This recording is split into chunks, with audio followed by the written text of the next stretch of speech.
Pumunta ako sa Japan, meron ako mga vlogs, pwede mong i-check out. Ichi, short for Ichigo. So, itong bag na to ay pasabay. Ay, napipi yung... Hanapin ko lang talaga yung mga strawberry. Hindi nyo nakakita, diba? Kasi camouflage. Pangalan niya, Konnichiwa. Kasi nung pinanganak siya, nasa Japan ako. So,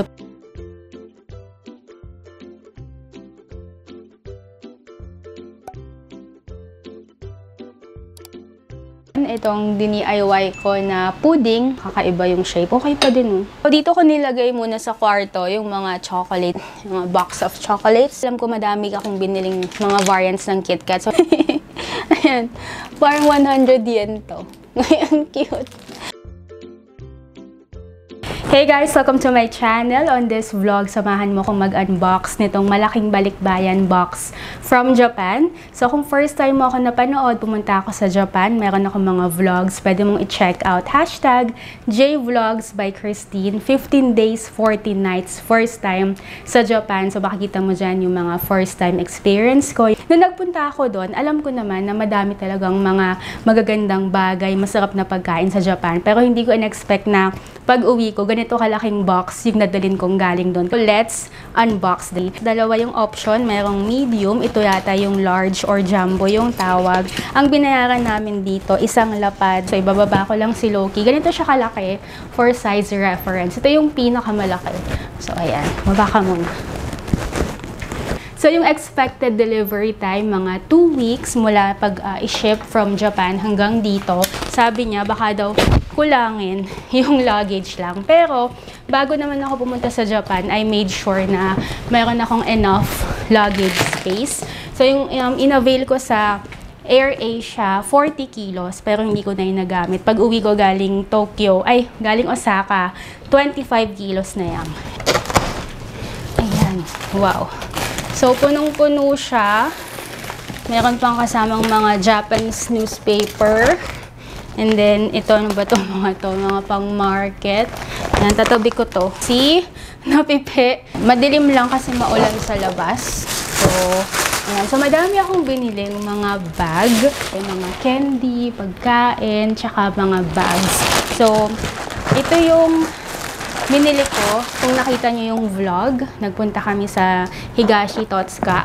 So, ito yung Kate Spade na actually pre-loved siya, pero sobrang ganda ng quality. Parang ang hindi siya gamit eh. Kung titignan mo, parang wala siyang damage. Magaan lang. Magaan siya. So, I think this is the smallest size. And then, ito naman yung headband from Sanrio, Puroland. Ayan, nauwi ko pa siya. Meron din siyang long strap. Classic to ng Kate Spade. So, natuwa ako nung nakita ko siya. Gusto ko sana talaga nito black. Pero dahil red lang yung available, so in-avail ko na din siya. Ayan yung size niya. Ang ganda. So, inabot na ako ng gabi, tsaka ng ulan. Kumukulog pa sa labas. Nag-unbox dito. So, tuloy ko na lang to bukas. Pero, nag-crave ako dun sa mga strawberry, mga Ichigo na binili namin sa Harajuku. So, hanap lang ako ng isa. Meron ako doon nakakitang curry, kare sauce. So, ito, number 1 yung spiciness. Kung mapapansin mo din, yung mga vlogs ko sa Japan, ang dilaw ng ngipin ko. Dahil sa braces, kakakain ng kare. So, kasi, clear kasi yung braces ko. So, dahil sa curry powder, ay sa mga curry meal na nilaw siya. Ayan. So, itong bag na to ay pasabay ni Mama Bing, mama ni Mari, para sa family nila. So, hindi ko nabubuksan para sa privacy nila. Pero sobrang laki. Ang bigat. Ayan. Ay, napipi yung coach ko. Hala. Ito yung binili ko sa ukay-ukay Coach na backpack. Ito, para sa akin to. Alam ko sa loob may mga laman yan eh, pero mamaya ako na ipakita. O, ito sakto, kasi maghugas ako ng pinggan. Small yung size. Maliit lang yung kamay ko eh. So, ayan, sakto naman siya. Yung mga plastic, ito yata yung mga pinaglagyan. Ichiran, ito yung pinaka nagustuhan kong ramen sa Japan. So, nakakabili ng ganitong 5 pieces sa loob. Parang 2,000 yen yata to. damit, sinama ko na para pagpunta ko ng Osaka, hindi ako masyadong mabigatan. So, yung mga nagamit ko na sa Tokyo, nilagay ko na sa box para, ayan, para mas madaling magbiyahe. Kasi nag-Shinkansen ako. Hindi mawala ang ramen sa Japan. So, may seafood, curry, ito naman yung Sanrio. Mamaya pag nahanap ko na lahat, papakita ko kung ilang pieces. So, hanapin ko lang talaga yung mga strawberry na candy. Pero, ang dami ko nakakita. Yung iba parang hindi ko maalala na binili ko. Ito, ano ba ito? Yurindo. Ay! And, ang brand niya, Sarasa. 110 yen isa. So, mga 45 pesos. Tama ba yung pag-convert ko? Sobrang ganda niya. Pag sinulat mo siya, nag-glide. Tapos, matinta. And then, hindi masyadong makapal, hindi masyadong manipis. So, bumili na ako ng dalawa na nasa Japan. O, saan na ba yung strawberry dito? Makita. Para mas makita ko yung kabilang side ng box, ilalabas ko na tong mga bags. Pero bago yan, ito muna yung bago naming puppy. Nakakita yung paikot-ikot dito sa ilalim ko. Pangalan niya, Konichiwa. Kasi nung pinanganak siya, nasa Japan ako. So, pinangalanan siya ng nanay ko na Konichi. This is a Michael Kors bag. Ayan. So, sa loob niya, meron isa pang bag. Ang tatak din yata ay Michael Kors. Ito medyo mabigat. Mabigat pala siya kasi merong laman sa loob. Ano to? Inception. 3. So, Michael Kors na red na tote bag ba yung tawag dito? And then, ito naman, Michael Kors na parang pinkish salmon. Medyo mabigat yung leather niya. And, Kate Spade wallet. Mamaya ako napakita ng close-up. Ito naman, Japanese brand ng bag. So, parang tote bag din siya. Meron siyang strap na long strap. And then, parang freebie ata to. Or, yeah, freebie. Kasama siya mismo. Japanese brand, brown. Ito yung pinakita ko kanya. Japanese brand din to. Sobrang ganda niya. So, canvas and leather combined. Wala siyang button, pero pwede mong i-stretch dito para sumarado. So, pag ganito yung bag mo, dapat meron kang organizer kasi experience ko sa ganyan, kapag umaalog-alog, nalalaglag yung gamit. And then, another Japanese brand. Ayan, meron pa tong tag. Meron siyang button. Tapos, wait lang. Itong ganda nung ganda nung material. Magaan lang. And, mabango. Amoy brand new. Ayan, meron siyang strap. Ito na, nakita ko na yung ibang mga candy. Ano bang flavor to? Barley ba yung flavor niyan? Or, barley. So, bumili ako ng 6 pieces. Kaya lang na na pipi yung packaging niya. So, 6 pieces pack. Mababa ka na, Konichiwa.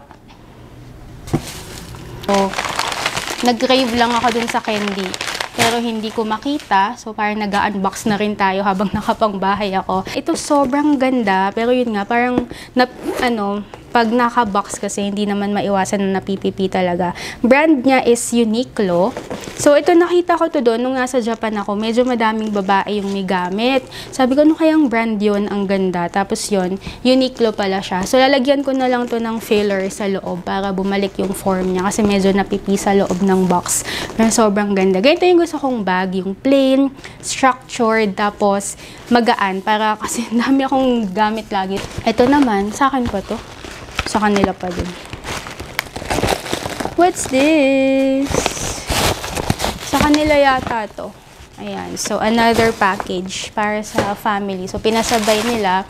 And then, ito another bag. So, bagception. Sa loob ng bag, mayroong another bag. So, ito Anello na hindi nyo nakakita, diba? Kasi camouflage. And then, so, Anello siya. Ayan, sobrang good quality pa. Yun ang maganda pag bibili ka ng mga pre-loved sa Japan. Parang brand nyo na din. Tote bag lang din. So, yung brand niya is Japanese brand. Meron siyang parang clip button lang dyan. Ayan, magnetic. And then, merong strap. Sa mga Japan vlogs, yung meron ng regrowth yung hair color ko. Itim na yung dulo, tas brown yung baba. Kasi ang plano ko talaga, magkukulay ako ng buhok habang nasa Japan. Dahil nagstay nga ako sa sa mga capsule hotel, hindi naman talaga yung sa separate room na hotel, hindi ako nagkaroon ng chance. So, ang tagal kong hinintay to. Pero ngayon, iniisip ko kung tutuloy ko ba siya kasi it's brown. So, light brown siya. Iniisip ko magpa-black color. So, let me know your thoughts, guys. Anong mas magandang hair color? So, tuloy ko ba na mag-brown ulit or i-black ko na siya? So, let me know. So, ayan siya. Ang tatak niya ay Beauty Labo. Nabili namin to sa Chujido. Parang, kano ba to? 720 yan yata. Ayan. Itong plastic. Ito sa plastic ay okay. So, hindi ko pa pala napakita to. So, wallet. Actually, pwede mo siyang i-partner dito. Oh, magka-color. So, parehas na Japanese brand. This is parang coin purse and card. Ganyan. Pansin mo, ang dami kong bags na binili.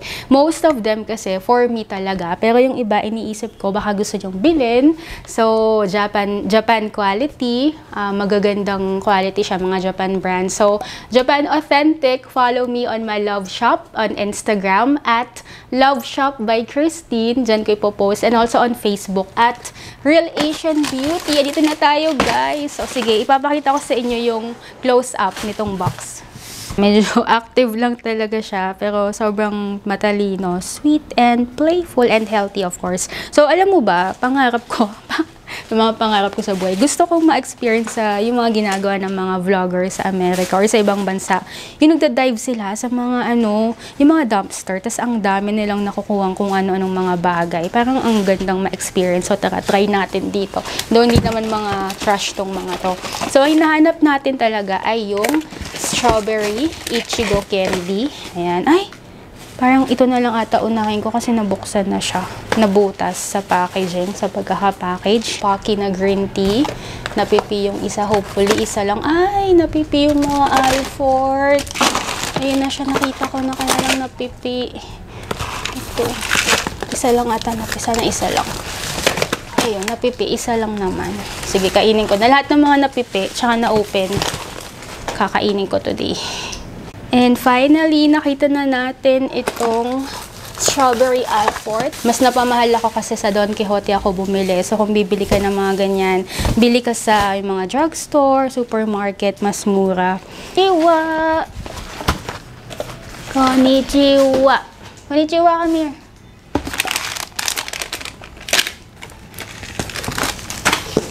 Na-excite akong kumain nung sobrang daming mga candy. Konnichiwa! Come! Konnichiwa! Come! Konnichiwa! Come here! Ang cute niya. Ano pa ba yung mga napipi dito? Ayan. What's this? Ay! Ano to? Soup? Parang miso soup. Ito yung mga napisa. So, meron tayo excuse na kainin. So, Pocky, green tea, and then Alfort na yung regular. And ito hindi ko talaga alam kung ano to. Ito na lang di-dinner ko kasi nabutas yata siya nung patong-patong. Okay, so ito na Alfort, natikman ko naman na to dati. Kung diba naka-sale siya, ang iniisip ko talaga baka expired na. Pero ang expiry naman niya ay 2024, February 2024 pa. Ay! Natunaw! Ayun. Pumunta ako from Tokyo. Nag-Osaka ako. Magaan na yung dala ko kasi andito na lahat. Ang disadvantage naman, siyempre maghihintay ka, so hindi mo agad mapapamigay yung pasalubong mo. And another disadvantage, ayan, pag chocolate, syempre dahil mainit sa loob ng box, sa cargo, sa shipment, may chance na matunaw siya.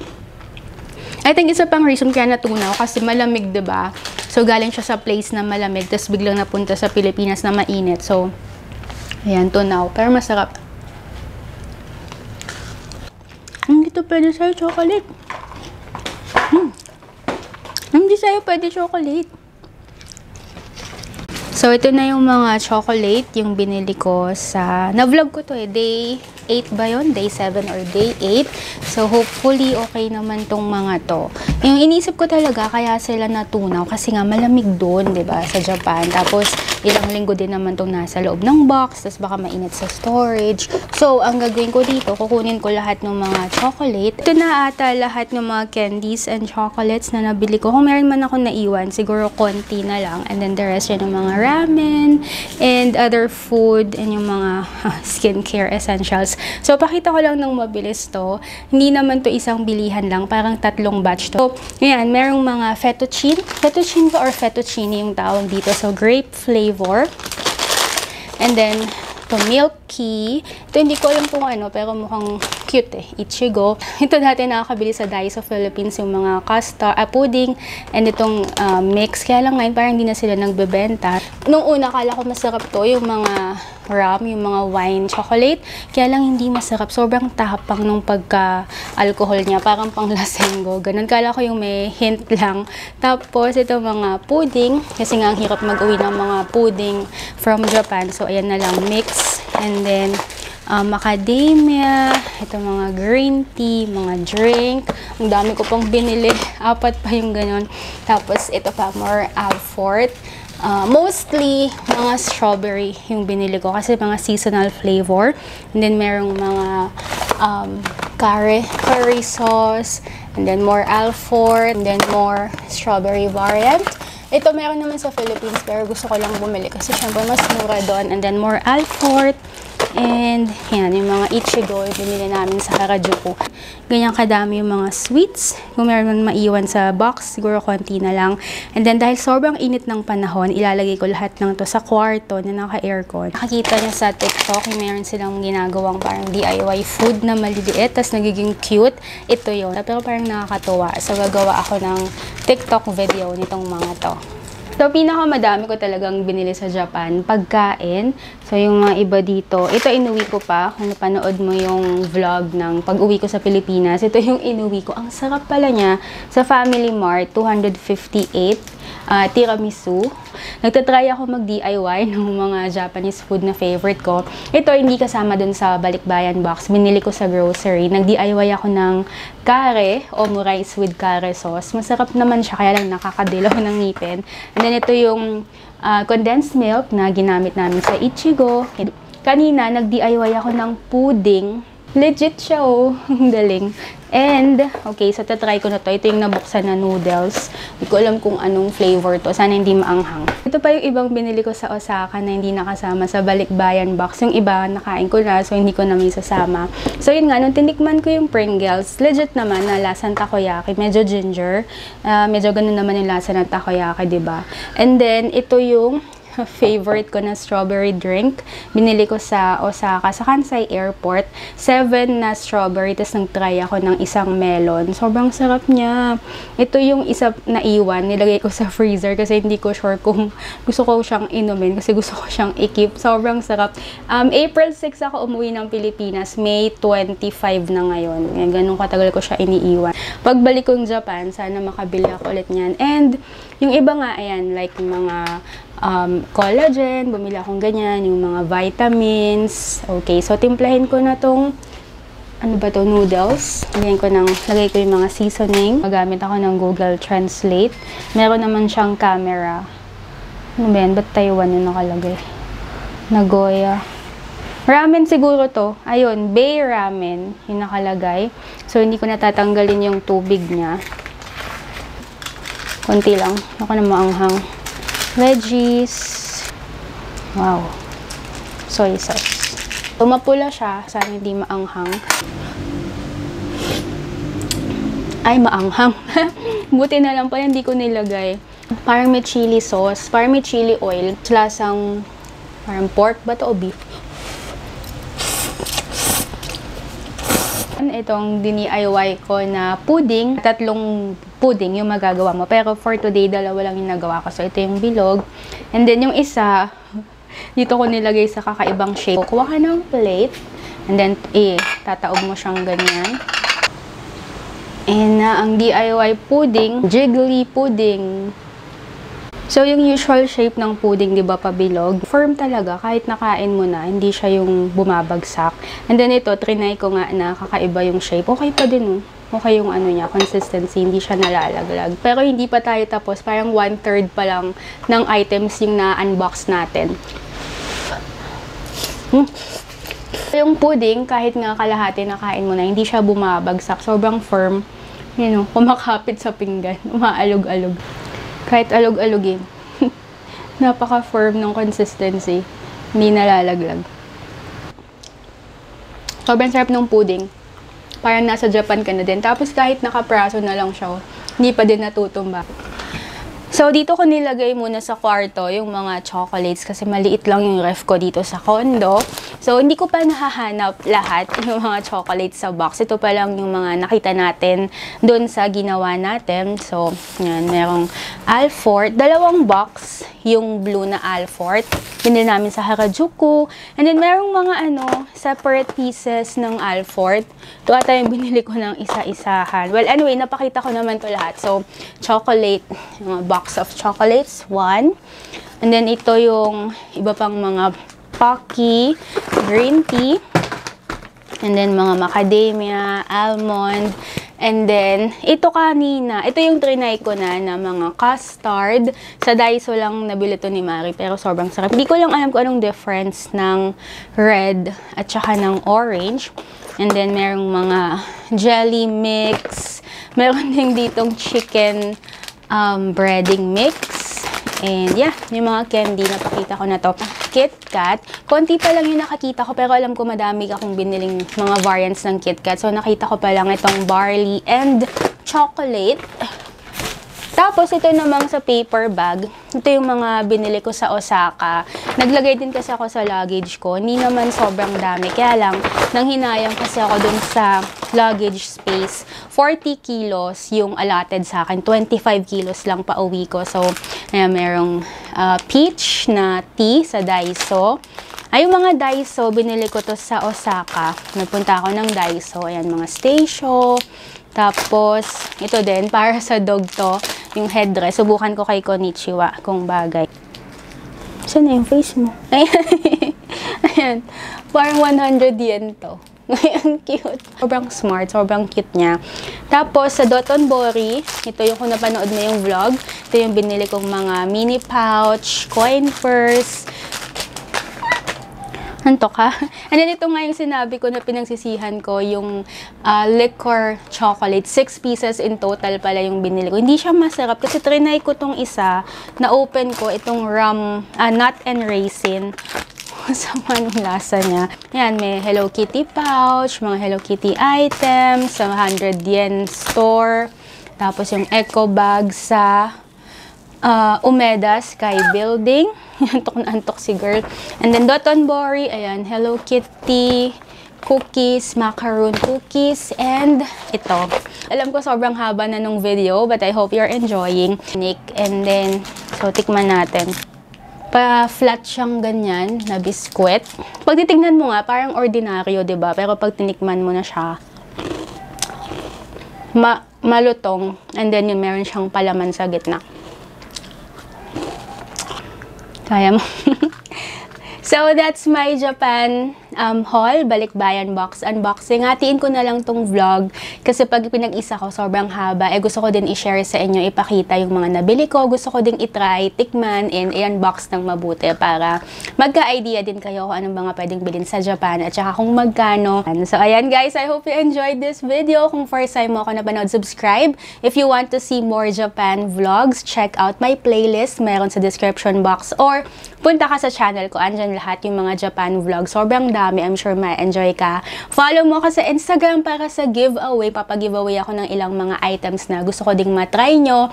So, follow mo sa Instagram at Christine Roses and then sa Facebook at Real Asian Beauty. In fairness, nakakagat nyo. Sarap ba? Takaw. So, I hope you enjoyed this vlog, guys. Abangan mo na lang yung part 2. Follow mo ko sa Instagram at Christine Roses for more details. See you on the next vlog, guys. Bye! Takaw mo naman, naubos mo yung isang piraso. Yung takaw. Andyan ka muna.